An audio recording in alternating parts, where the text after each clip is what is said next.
खुलुमबाय नोंथांमोनखौ बयखौ बरायबाय।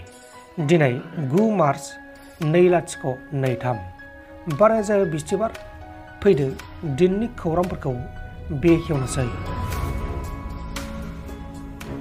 सिबिआइनि मोनसे हानजाया आसामनि मरिगाव डिस्ट्रिक्टआव सासे पाकिस्तानी एजेन्ट एरेस्ट खालामदों। हमजानाय एजेन्टआ पाकिस्ताननि इन्टेलिजेन्स एजेन्सिनो सिम कार्ड साप्लाइ खालामबोगासिनो दंमोन। हमजानाय दायनिगिरि एजेन्टनि मुङा जाबाय बाहरुल इस्लाम। मोनसे गिथाव बाथाव बुथारनाय जाथाय। आसामनि चराइदेव डिस्ट्रिक्टनि सिङाव थानाय सनारि ओनसोलाव अमित ताती मुंनि सासे सुबुंखौ बिक्रम गवाला मुंनि सासे सुबुङा गोबौआसारजों दांख्लाब सुख्लाब खालामनानै इनाय बुथारदों। नाथाय बिक्रम गवालाया अमित तातीखौ मानि थाखाय सोरनि थाखाय बुथारखो बेखौ दासिमाव रोखा खालामथ'नाय जायाखै। उनाव जाथायखौ पुलिसआ खौरां मोननानै दायनिगिरि बिक्रम गवालाखौ एरेस्ट खालामनायबो जादों। 3 कौटि रांनि सना बोखांनो हादों।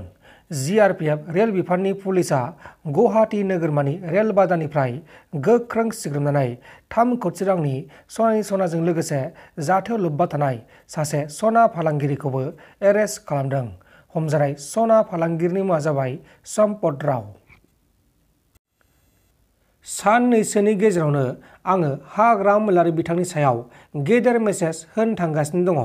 खौरां बिजोङाव सैथो खोथा बुंब्ला BPF हानजानि देरहासार बसुमतारी बिथाङा लाजिनाङो। BPF होनब्लाथाय हाग्रामाखौल'सो मिथियोमोन। हाग्रा मैलारि बिथांनि दादागिरिनि थाखाय गुबुन मोनसे पार्टी गैयिनि थाखाय बै समाव मानसिफोरा BPF हानजाखौ नागारना थांनो हायामोन। गिनाय दंमोन। बोरैबाफोर अहेबफोराव जोगोन नामा बुगोन नामा बेखौ गिनानै फैयामोन होननानै EM रनजित बसुमतारी बिथाङा खौरांगिरिफोरनि सोंथि खालामनायाव खौरांगिरिफोरनि सिगाङाव रोखा बुंथिदों। मिडियायावथ' सैथो खोन्थाखौ बुंनो लुबैयो। दानो देरहासारा गन्थङाव दै हाबलायगोन। ओंखायनो माथो बुंनो, जायखिजाया BPFनिफ्राय एसे स्रि खोन्थानोसै आं। 428 जइन जादों दिनै 40 नं चिरां दुवाराव 428। बे कमप्लिटलि BPFनि, सानैसो कंग्रेसनि दङ। गरजन ना मा नाममोनलाय, बिथांनि माखासे मेम्बारफ्राबो जइन जादों। मानोना BPF होनोबा हाग्रामा बेखौल'सो मिथियोमोन। हाग्रामानि दादागिरिनि थाखाय गुबुन मोनसे पार्टी गैयिनि बै समाव BPFनि मानसिफ्रा बै पार्टीखौ नागारना फैनो हायामोन। गिनाय दङमोन। बोरैबा अहेफ्राव जोगोन नामा, आदैफ्राव बुगोन नामा, गाहेगोन नामा, गायथेगोन नामा, बेखौ गिनानै फैयाखैमोन।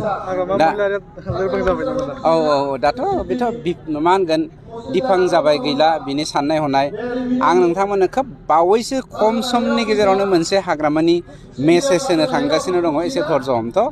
आरो बे जेब्ला समाजनि गेजेराव बेरखांजोब्बाय, हाग्रामानि जेसेबां सापर्टार दङ बिसोरो UPPआव आरो दोलै नोगोरै हाबफैबावगोन। BPF राजनितिक हान्जाया थानाय नंला नङा? थायोबा बबे समसिम? BPF हाग्रामा थैयासिम सान्दिथ' BPFआ थागोन। BPF हिसाबै हाग्रामायानो सिनायथि नालाय, आरो हाग्रामानि अनगा रावबो BPF गैलिया।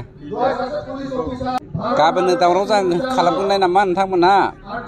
देरहासारजों गरदनजों बागदावखांनो हागौ। 428 जना धेमालि नङाथ'। गोजोननाय मोन्दों। दिनैनि बे मुलुगनां आइजो सान, जाय मुलुगनां आइजो साननि मन्त्र एमब्रेसिं इकुवेलिटि, बर'आव होनगोन नामा, मा होनगोन बर'आव, समानथिनि गोबानाय। बे समानथिनि जा गोबानाय बा समानथि लाबोनायनि बाथ्रा गासैबो जाति जनगोष्ठिनि आइजोफोरजों लोगोसे जोंनि गेजेराव गोजौ गाहाय साननाय, हौवाफ्रा आइजोफोरखौ नासयनाय, बेफोरनिफ्राय रैखाथि मोननानै हौवाफोरजों समान मोनथाय मोननायनि थाखाय दिनैनि जा मोन्थोर मुलुगनां आइजो सान, बेखौ जोंनि सेन्ट्रेल UPPL दोलोनि आइजो माहारिया बा आइजो गांखंआ आंनि समस्तिनि खुंग्रुं प्राइमारि बा खुंग्रुं VCDCनि सिङाव खुंफुंनो मोननानै खोब आं गावखौनो खाफाल गोनां होननानै सानदों। मानोना बिमाफोरखौ, आइजोफोरखौ बेफोरबायदि गोथार हाबाफारिनि गेजेरजों गावनि आखाइजों माने बिथांमोनखौ दाव खालामनो मोननाया खाफाल गोनां होननानै आं सानना लादों। नोंथांमोन दासिमनि माखासे खौरांफोरा बेखिनिनोमोन। बेखिनिसिम नायनायनि थाखाय नोंथांमोननिसिम रोजा रोजा साबायखर। गोजोन्थों। एसेनोसै। जै बर' हारिनि।